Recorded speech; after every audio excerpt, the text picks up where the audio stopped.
Avant de plonger dans cette histoire incroyable, pensez à vous abonner à la chaîne et à activer la cloche. Ici, chaque récit a quelque chose à dire, et vous ne voudrez pas en manquer un seul. Ce soir-là, le restaurant le plus chic du centre-ville brillait de 1000 lumières dorées. Les verres de cristal tintaient, les rires des invités riches remplissaient l'air, et le parfum des plats raffinés flottait comme une promesse de perfection. C'était son anniversaire. Il était arrivé habillé avec élégance, convaincu que cette soirée serait différente. Pour une fois, il voulait simplement profiter, sans tension, sans conflit, sans rappeler qui il était vraiment derrière les apparences. Mais à peine franchit-il la porte, que tout bascule. Le maître d'hôtel le regarde de haut en bas. Un silence froid. Un jugement rapide. Désolé, toutes les tables sont réservées. Pourtant, la salle est loin d'être pleine.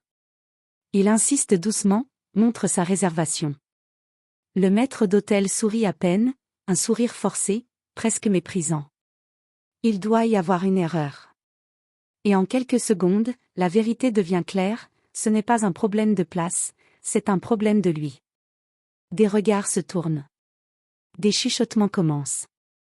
L'humiliation s'installe comme une tâche impossible à effacer. Et alors qu'il reste figé à l'entrée, un gâteau d'anniversaire soigneusement commandé reste quelque part dans une cuisine, sans personne pour le célébrer. C'est à ce moment précis qu'une femme entre dans le restaurant. Une mère célibataire, vêtue simplement, tenant la main de son enfant. Elle ne sait pas encore que dans quelques minutes, elle va changer le cours de cette soirée. Et peut-être, bien plus que ça. La mère célibataire avance lentement dans le restaurant, tenant fermement la petite main de son enfant.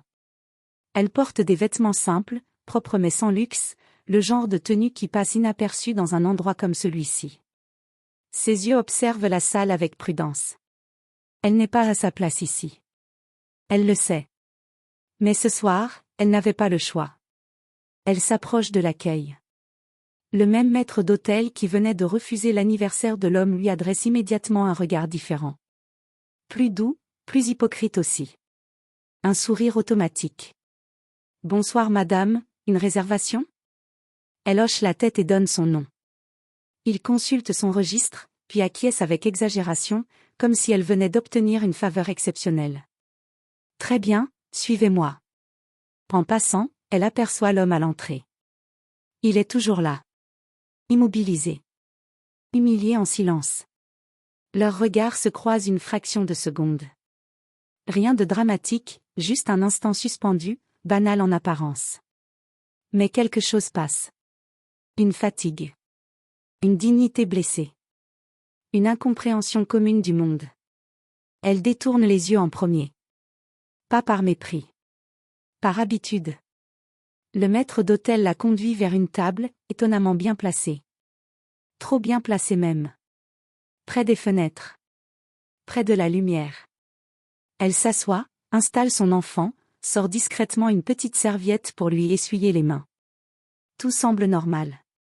Mais autour d'eux, les regards changent à nouveau. Certains clients chuchotent. Elle a de la chance d'être ici. Elle doit connaître quelqu'un. Ou alors, c'est une erreur. La mère n'entend presque rien. Elle a appris à ne plus écouter. Pendant ce temps, à l'entrée, l'homme voit la scène. Une femme simple, accueillie sans problème. Une mère célibataire traitée avec respect. Et lui, refusé. Quelque chose se brise en lui, pas de colère explosive, mais une question silencieuse, plus lourde que tout le reste. Pourquoi elle, oui, et moi, non? Il ne sait pas encore que leurs histoires viennent de commencer à se croiser. Et que ce croisement ne sera pas un hasard. L'homme reste immobile à l'entrée du restaurant, comme si le temps avait décidé de l'oublier là, entre deux mondes, celui du luxe inaccessible et celui de l'humiliation silencieuse. À l'intérieur, les conversations continuent. Les couverts s'entrechoquent. La vie suit son cours. Sauf pour lui. Il observe encore la mère célibataire installée près de la fenêtre. Elle parle doucement à son enfant, comme si rien d'anormal ne se passait autour d'elle. Comme si le monde ne la jugeait pas à chaque respiration. Et pourtant, elle, on l'a laissée entrer sans difficulté. Un détail le trouble plus que tout le reste, le regard du maître d'hôtel. Ce même regard qui l'a balayé sans hésitation. Mais derrière ce refus, quelque chose cloche. Son téléphone vibre. Il hésite, puis décroche. Une voix froide répond presque immédiatement. « Tu es bien au restaurant ?» Il reconnaît cette voix. « Trop bien. »« Oui. »« Et ils t'ont refusé l'entrée ?»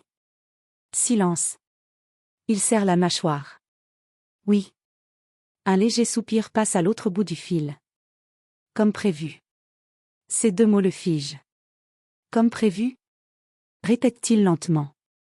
La voix continue, calme, presque clinique. « Tu ne devais pas entrer ce soir sans être testé. » Testé ? Pourquoi ? Un silence plus long. Puis la réponse tombe, lourde, inattendue. Pour voir si tu es encore capable de rester humain quand on te traite comme quelqu'un de rien. Son regard se durcit. Tu es en train de me dire que cette humiliation était volontaire ?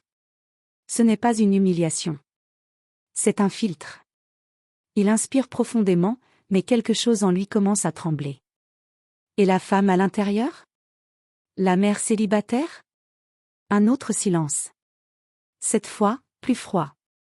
Elle n'est pas là par hasard. Son regard se fixe immédiatement sur elle. Qui est-elle ? La réponse tarde. Puis. La seule personne dans cette salle qui ne joue aucun rôle. Il baisse légèrement le téléphone. À cet instant précis, tout change. Ce n'était pas une simple erreur. Ce n'était pas un simple refus. C'était une mise en scène. Et lui, il en faisait partie. Derrière lui, le maître d'hôtel l'observe discrètement, comme s'il attendait une réaction précise. Comme si chaque mouvement était calculé. À l'intérieur, la mère célibataire lève brièvement les yeux. Et pour la première fois, elle le regarde vraiment. Pas comme un homme refusé. Mais comme quelqu'un qui, lui aussi, est en train d'être observé. La salle du restaurant semble désormais différente aux yeux de l'homme. Les rires sont toujours là, les verres toujours pleins, la lumière toujours dorée, mais quelque chose s'est fissuré dans sa perception. Comme si un second monde, invisible, venait de se superposer au premier. Et au centre de ce monde, la mère célibataire. Elle mange calmement, sans se presser, découpant la nourriture en petits morceaux pour son enfant. Rien dans son attitude ne trahit l'importance supposée qu'on lui attribue. Aucun signe de richesse, aucun geste ostentatoire. Et pourtant, il sent qu'elle n'est pas ordinaire. Son téléphone reste dans sa main, mais il n'écoute plus vraiment la voix au bout du fil. Ses yeux sont fixés sur elle. « Tu dois comprendre une chose », dit la voix froide. Elle n'est pas une victime dans cette histoire. Il fronce les sourcils. Alors qui est-elle ?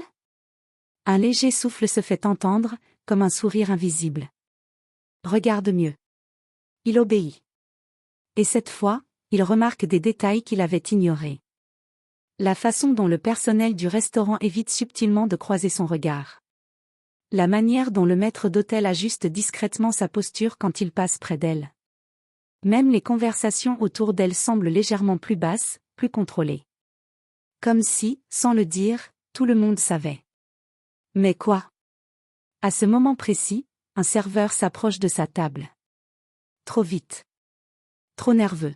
« Madame, tout est-il à votre convenance ?» La femme relève les yeux. Un simple regard. Calme. Stable. Et le serveur, pourtant habitué aux clients difficiles, perd légèrement son assurance. « Oui, merci. Vous pouvez partir. » La phrase est douce.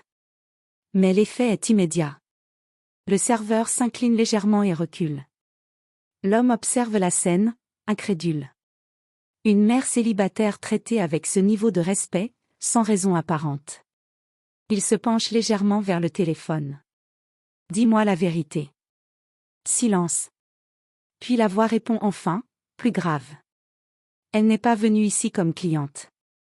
Un frisson traverse son dos. Alors pourquoi ? La réponse tombe, simple, brutale. Elle est venue pour te juger toi. Il reste figé. Moi ? Oui. Un autre silence. Puis la révélation finale de ce chapitre. Parce que si tu es ici aujourd'hui, ce n'est pas pour ton anniversaire. C'est pour ton héritage. Son souffle se coupe légèrement. De l'autre côté de la salle, la mère célibataire termine tranquillement une gorgée d'eau. Et, sans le regarder directement, elle sourit. Le mot reste suspendu dans son esprit comme une lame invisible. Héritage. L'homme serre le téléphone plus fort, ses doigts légèrement tremblants.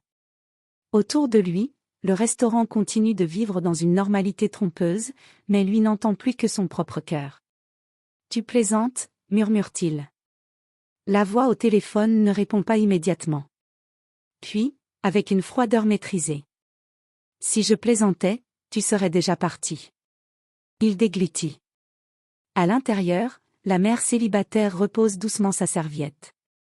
Elle essuie les doigts de son enfant, puis regarde par la fenêtre comme si elle attendait quelque chose, ou quelqu'un. L'homme, lui, sent que le sol se dérobe sous ses certitudes. « Explique-moi, » dit-il enfin. Un léger souffle.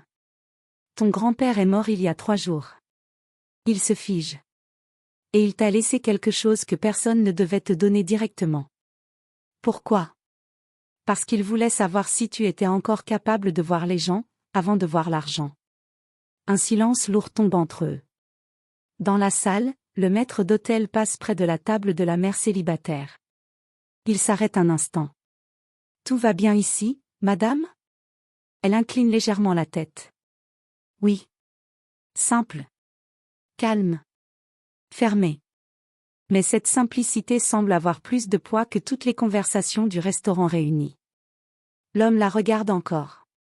Et cette fois, il ne voit plus une mère célibataire. Il voit un point fixe. Un centre.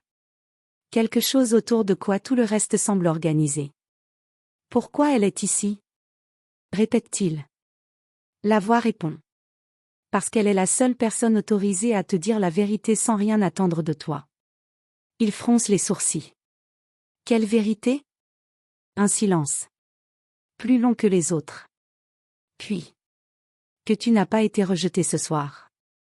Tu as été sélectionné. » Il recule légèrement, comme si ces mots avaient une masse physique.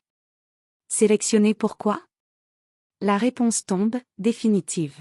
« Pour savoir si tu mérites de diriger ce que ton grand-père a construit. » Il tourne lentement la tête vers la salle. Tout semble soudain différent.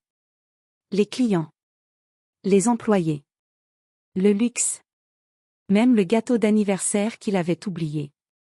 Tout devient test. Et au centre de ce test, la mère célibataire se lève doucement. Elle prend la main de son enfant.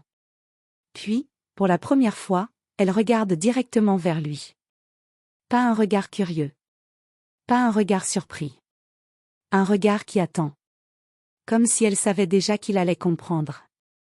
Et surtout, ce qu'il allait choisir de faire ensuite.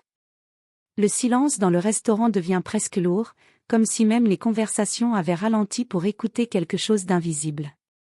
L'homme reste figé. Tout ce qu'il pensait être une simple soirée d'anniversaire s'est transformé en un enchevêtrement de secrets, de manipulations et de vérités à moitié dévoilées. Et maintenant, elle se lève. La mère célibataire. Elle tient toujours la main de son enfant.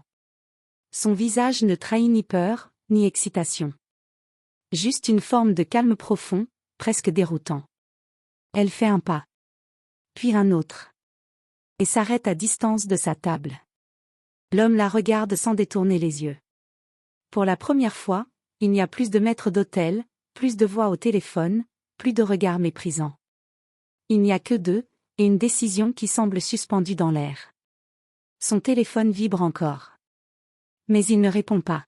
« C'est donc toi ?» dit-il lentement. Elle ne répond pas tout de suite. Elle observe simplement l'homme qui a été refusé à l'entrée de son propre anniversaire. Puis elle dit enfin. « Non. » Une réponse simple. Déconcertante. Il fronce les sourcils. « Alors qui es-tu vraiment ?» Elle baisse légèrement les yeux vers son enfant, comme pour s'assurer qu'il est bien là, bien en sécurité. Puis elle relève la tête. Quelqu'un qui n'a plus rien à perdre. Un silence. Dans un coin de la salle, le maître d'hôtel observe la scène sans intervenir, comme s'il attendait la fin d'un processus qu'il connaît déjà. L'homme respire lentement. On m'a dit que tu étais la seule personne capable de me dire la vérité. Elle incline légèrement la tête. Et tu la veux? Cette question le frappe plus fort que toutes les révélations précédentes. Il regarde autour de lui. Le luxe. Les regards. Le test. L'héritage. Puis il revient à elle. À ce moment précis, il comprend quelque chose d'essentiel, ce n'est pas l'héritage qui est en jeu. C'est lui. Oui, répond-il enfin. La mère célibataire le fixe. Longtemps. Puis elle s'assoit à la table en face de lui, calmement. Et elle prononce la phrase qui change tout. Alors commence par la seule chose que ton grand-père n'a jamais réussi à faire. Il se penche légèrement. Laquelle? Elle répond simplement. Regardez quelqu'un sans le classer. Un silence total. Même les bruits du restaurant semblent disparaître. L'homme tourne lentement la tête vers la salle. Le maître d'hôtel. Les clients. Les employés. Les regards. Tous les jugements rapides. Toutes les étiquettes. Puis il revient vers elle. Et, pour la première fois de sa vie, il ne voit plus un statut, ni un rôle, ni une situation. Il voit une personne. Respirant. Vivante. Réelle. Il ferme brièvement les yeux. Et quand il les rouvre, il prend sa décision. Je refuse l'héritage, dit-il calmement. Un choc traverse la salle. Le maître d'hôtel se redresse immédiatement. La voix au téléphone tente de revenir. Mais il ajoute. Tant que je n'aurai pas compris comment ne plus devenir ce que je viens de voir ici. Un silence profond s'installe. La mère célibataire le regarde longuement. Puis, pour la première fois depuis le début de la soirée, elle sourit vraiment. Pas un sourire de politesse. Pas un sourire de façade. Un sourire de reconnaissance. Elle se lève. Prend la main de son enfant. Et avant de partir, elle dit simplement. Alors peut-être que ton grand-père ne s'est pas trompé sur toi. Puis elle sort du restaurant. Et avec elle, tout le poids du test disparaît. L'homme reste seul à la table, entouré de luxe, mais pour la première fois, sans se sentir prisonnier de lui. Et dans le silence retrouvé. Il comprend que son vrai héritage ne sera jamais de l'argent. Mais la façon dont il choisira de regarder les autres.